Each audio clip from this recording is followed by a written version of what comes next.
Welcome to Live Daf, your online Daf Yomi Shir. Shalom Aleichem, welcome back to today's Daf, Nazir Lamed. We begin on Chav Tes Amud Beis, 5 lines from the bottom of the Amud. We left off with a story. The story related back to the halacha mentioned in the Mishnah on Chav Tes Amud Beis, which began with the words Ha'ish, Madir es b'nai b'nazir. We learned that a father has the ability to impose Nazirus upon his young son. How young? Meaning, what's the cutoff point? Until when can a father do this? By the way, we had two perspectives on this halacha. This kayach of a father stems either from a din Torah, halacha l'meshim Sinai, or it's midrabanan within the context of chinuch. So that was the machlekes we had back on Chav Tes. And then we had another machlekes concerning the cutoff point. Until when can a father do this?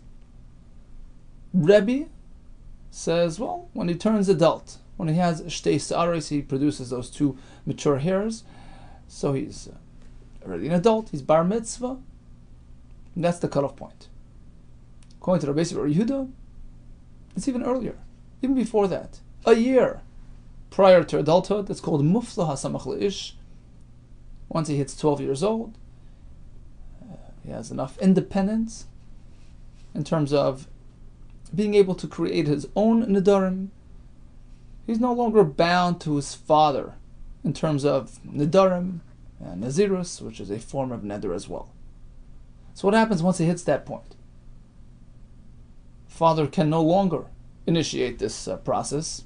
He cannot be madir as b'nai b'nazir, and furthermore, even if father already started nazirus in this fashion on behalf of his son, he was madir as b'nai b'nazir 2 weeks before we got to this cutoff point, and then this event arrives. He turns adult. The nazirus sort of expires. He's no longer bound going forward. And we concluded the daf yesterday with a story of Rabbi Chanina as a youngster. So his father was madir him benazir, made him a nazir. They approached Rabbi Gamliel. He was going to examine his state, his age, whether or not he reached, adulthood, past which father cannot, impose this nazirus. And Rabbi Chanina, as a child, responded with utmost sincerity. He says, "Look, why bother?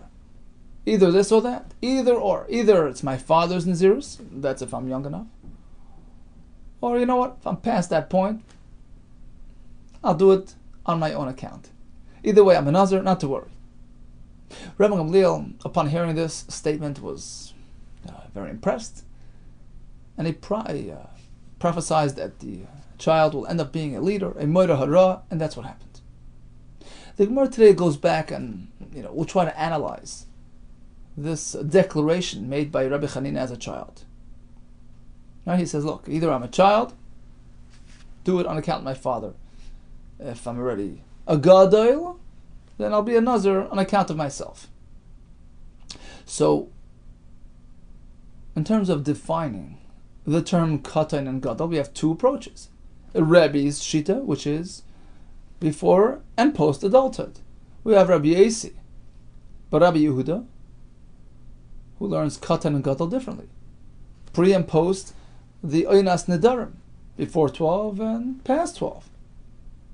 Let's see how this brisa will work out, how this declaration, how this response of Rabbi Chanina as a child works according to both approaches. Remember, he said like this. He said, if I'm a katan, it's my father's nazirus being imposed on me. If I'm a gadol, it's my own. 5 lines from the bottom. So according to Rabbi Yehuda the Amar, who tells us that the cutoff point is oinas nadarim, once you hit 12. That explains the child's response. That explains what he said. If I'm prior to that point, I'm still 9, 10, 11. I'll be a nazir because of my father's commitment. And if I'm already a gadol, meaning I'm already 12 years old, not literal gadlus, but in the context of Nedarim, I'm already independent-minded in terms of an Nadarim, then I'm committing myself on my own account. But according to Rebbe, who says adulthood is the cutoff point. So what was he saying? Look, if I'm a katan, the Gemara understands that again, katan and gadol means in context of Nadarim. Katan is pre-12 when he's still dependent upon his father for Nadarim, and gadol is post-12 when he has that independence in terms of Nadarim. So what did he say? If I'm pre-12, bishvil abba. If I'm past that point, I'm already 12 and up, then I'll be my own Nazir. What do you mean? According to Rebbe,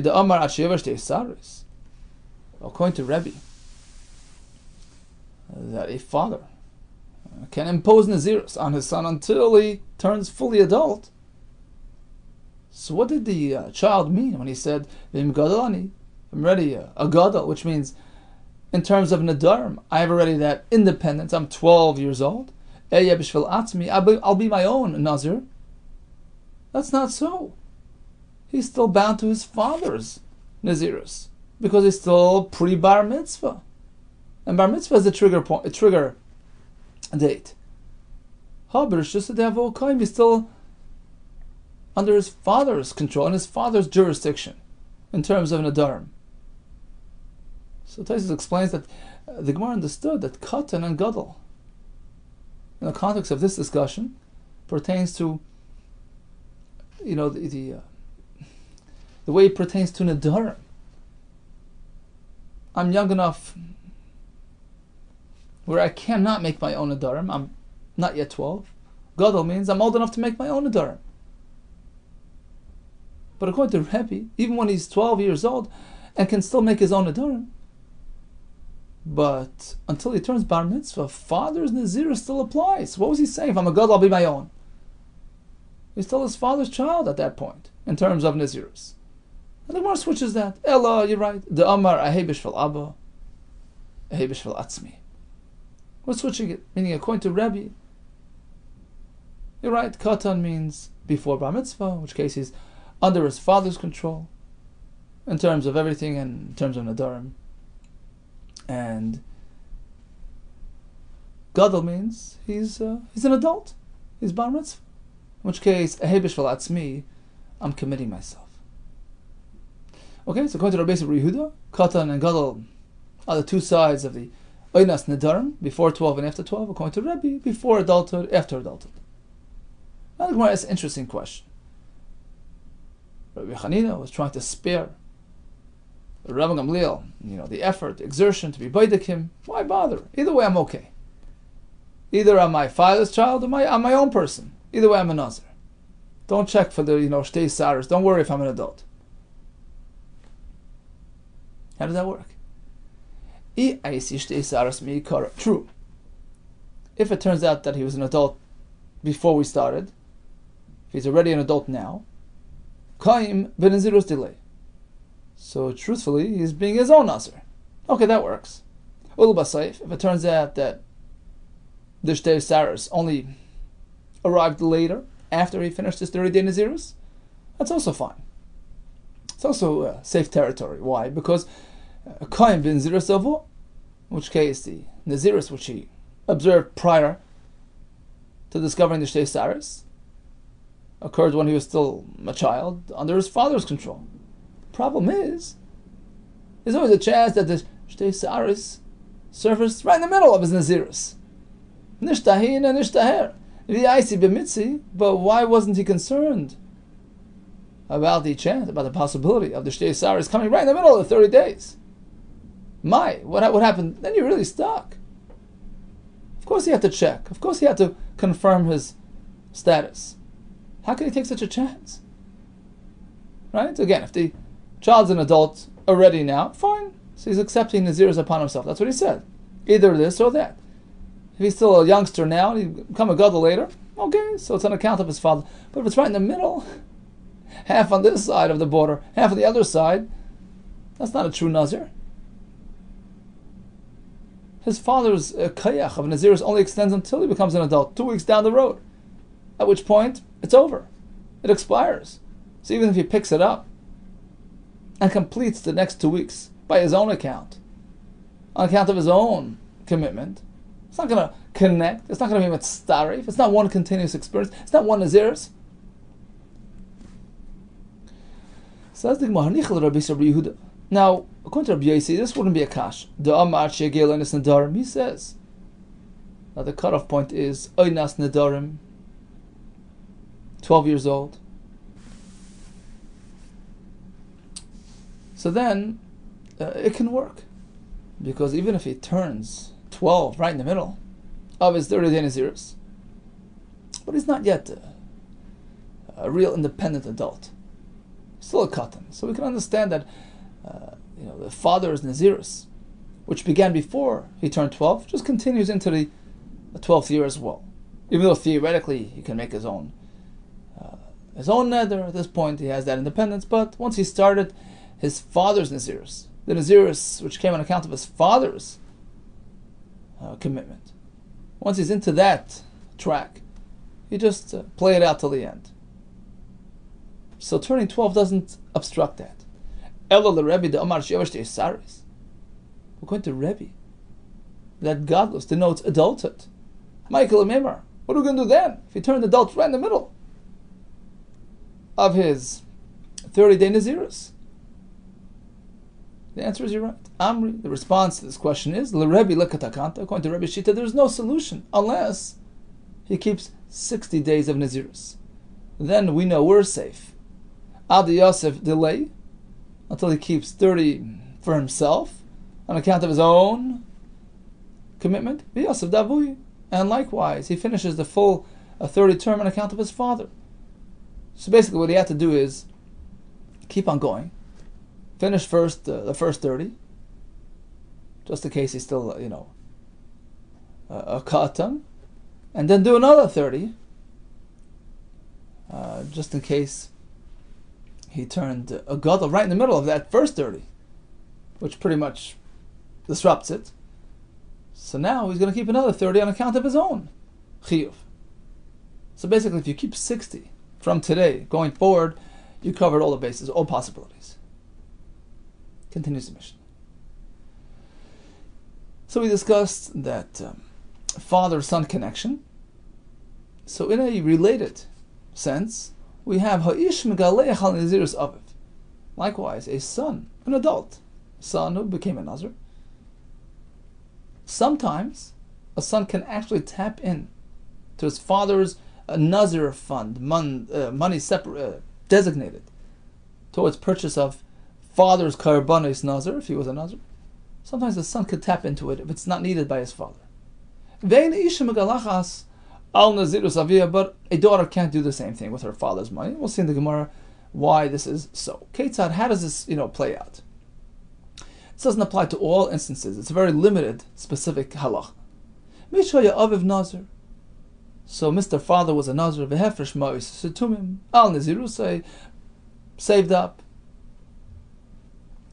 put together a fund which was as yet undefined, individualized. It was just a general fluid fund towards the karbanos of nazirus. Umeis, and he passes away, leaving it unused.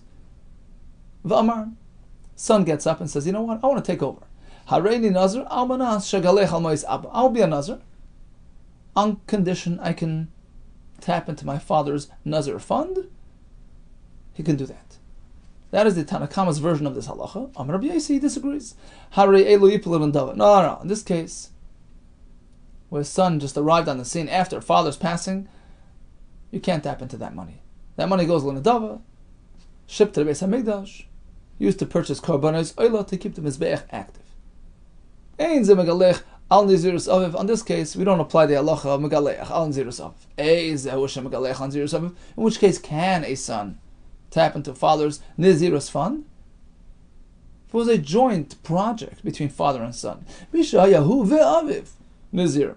Both father and son were Nazirim at the very same time. Hifresh aviv mois sutumim. Father went along and set aside some money. Lin zirusay. to provide for his karbanis. Umeis, and he passes away. Now, since it was sort of a joint experience, Zehu Shemgaleach al Nazirus Avev, son can go and apply father's money towards his own karbanis. My timer, why do we say this works and only a son can use his father's money, not a daughter? Amar Rabbi Yochanan, halachi benazir. Actually, it's halacha l'Moshe Messina. This is very similar to Rabbi Yochanan back in the Chav Zayin, Chav Ches with the Madir is Benai, back over here on the Chav Hey with my Stumim and Nadava. So it's the third time Rabbi Yochanan presents us with the halacha l'Moshe Messina, that in fact, yes, this is a system to be followed. And it only works by his son who's taking over, but not by the daughter. Pshita, well, of course. Maimer, why do we need a halacha that a daughter can't tap into her father's money? She's not a legal heir. She's not a Yerush. The Ben Yerush is Aviv. Basle, we know that a son is Yerush, his father, not a daughter. Of course, she can't do the same that the son would do. She doesn't take over her father's estate. The answer is, we're speaking about a case that she's the only one on the scene. The Leslie Alabas, he only has a daughter. Perhaps I would say Yerush and Gemirin. This concept applies to any Yerush. Kamashwan the Chiddush is halacha. No, halacha tells us that it only pertains to a son and not a daughter. So it's sort of loosely related to the halacha of Yerusha, but not entirely so. A son really takes over the father's situation and can tap into father's money to provide for his own Nazirus Karbanis. Okay, so before we continue, let's take a step back. Let's look at the Mishnah again. Mishnah teaches us an interesting concept, that a son can actually tap into his father's Nazir fund and apply it towards his own Karbanis. But it's a limited halacha. It applies to a very specific circumstance. Now, interestingly enough, Tosfos has a different girsa. According to Tosfos' version of the Mishnah, Tanna Kama will tell us that this idea of a ish megaleach al nazirus aviv pertains specifically to a case where they both joined together. It was a joint father and son nazir experience. So both father and son were nazirim together, right, during their lifetime. And then father had set aside some money, passed away. Son can take over that fund and apply it towards his nazirus. That's the Tanna Kama. Rabbi Yossi seems to disagree. No. If it was during their lifetime, during father's lifetime, it doesn't work. It only pertains to a case where father was a nazir on his own, set aside some money. He was mace. Son gets up and says, I'll be a nazir on condition that I can use my father's money. That's when we apply this halach. Okay, let's proceed. The Bnei HaYeshiva wanted to know as follows: is there really a machlekes in this Mishnah? Or is Rabbi Yossi just explaining the Tanna Kama? Pligi Rabbanon alei Rabbi Yossi. Are the Rabbanon actually disagreeing with him? Oilei pligi, or perhaps there is no machlekes. If there is a machlekes, to what extent? Are they just sort of adding? Or are they switching it around? Aresha? Are they arguing on his first point? So Rabbi Yossi was the one who said, well, you don't apply this halacha when they were nazirim, concurrently at the same time during father's lifetime. No, that's not when you say this halacha. The Chachamim disagree. Even then, do we apply this halacha? That's one possibility. So the Chachamim apply the halacha in both situations, lifetime and le'achar misa. And Rabbi Yossi says, no, it only works if son stepped into the picture after father's passing. That's one approach. Oh yeah, seifa. Or perhaps it goes a step further. The Tanna Kama actually reverses the halacha. We say one and you say the other. When we say this way, it's not your way.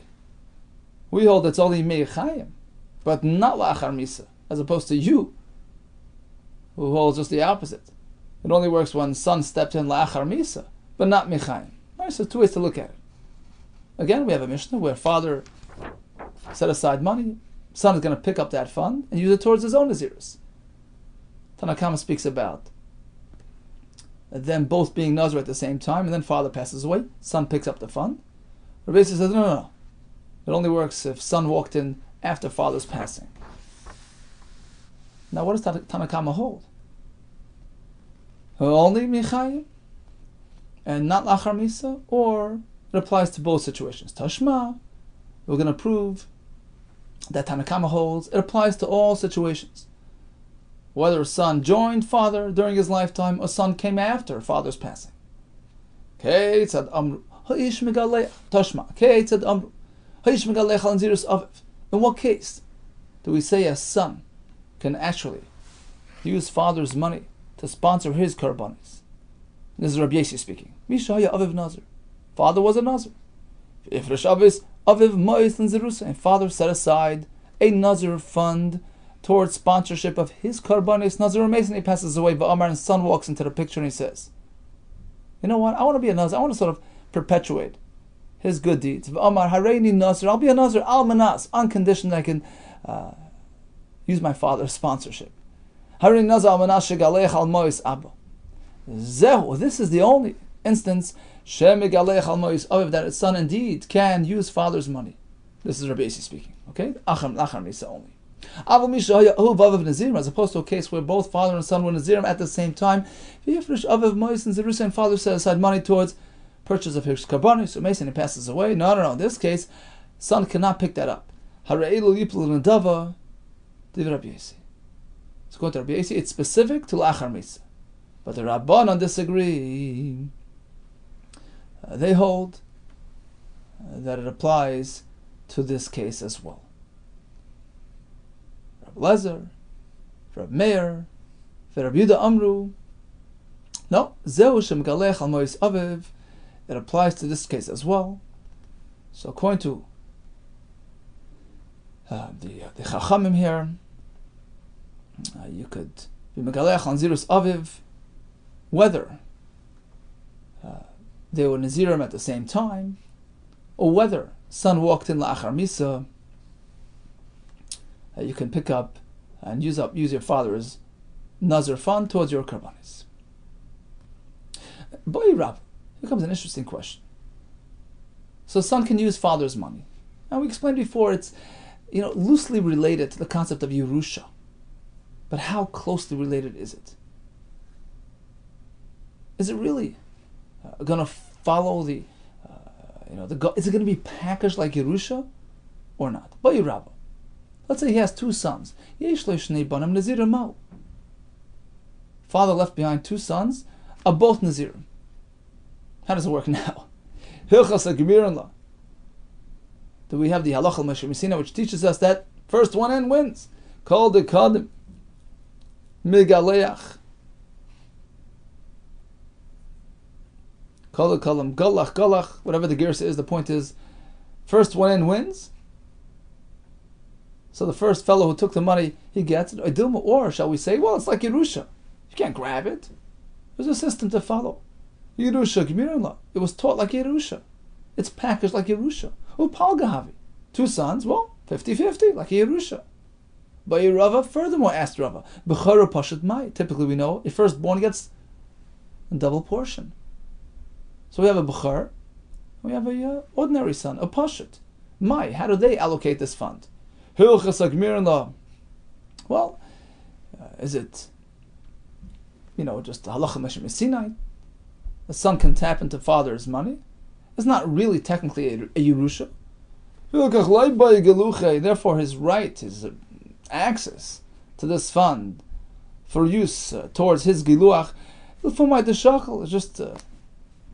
it's just according to what he took, meaning it's not necessarily going to follow the guidelines of Yerusha with the double portion for the B'char. No.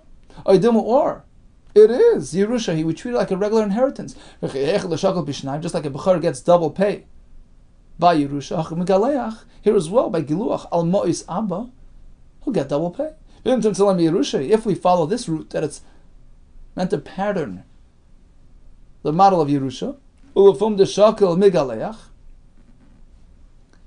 and he gets for his Giluach the same that he would get as a Yerusha, well, maybe it's limited to Ubechulin hu de islay pishnayim. It only works if it's chulin, the way Taisus explains. Only if father, set aside money, linazirus. So he didn't yet make it really hegdish. He didn't call it hegdish. So he treated it like, mundane possessions. The bechar gets double. Fine. Aval behegdish loy. But if he actually labeled it, he said this is going to be lekarbanos nizirusi. Father did, right? So he made it like hegdish. Perhaps there we can't really model Yerusha. It's a different story. Or perhaps we apply it as well. Kivan the kanan legeluach leishna. Since the son is acquiring this fund for the sake of his geluach, so again we treat it like a regular Yerusha, and it's irrelevant of how it was labeled, whether it was called the Nazirus or the Karban. Bottom line is it's coming from the father. We treat it like Yerusha. That's how we package this halacha, and all the halachas of Yerusha apply. We're not sure. Furthermore, says the Gemara, here comes another question. Aviv Nazir Olam, Hu Nazir Stam. We know there are different types of Nazirs, different brands. Father was a certain type. He was a lifetime Nazir. And the son wasn't as committed. He committed to a regular, standard 30-day Nazirus. Can he use the father's money for his own Nazirus now? Aviv Nazir Stam, Hu Nazir Olam. What about the other way around? Father was just a standard Nazir, and he decided to really pick it up in serious fashion, a lifetime Nazir. In this case, can he use father's money or not? The halacha Mishmar applies only when they're both in stam Nazirus. Or it doesn't really matter. Bottom line is they're both Nazir. And if you'll tell me, well, in this case, since both father and son were involved in Nazirus Tahara, doesn't matter if it's a short Nazirus or a long Nazirus, it's of the same type, and money can be transferred from one to the other. What about Boy Rav Ashi? Says Rav Ashi, Aviv Nazir Tamei, Hu Nazir Tar.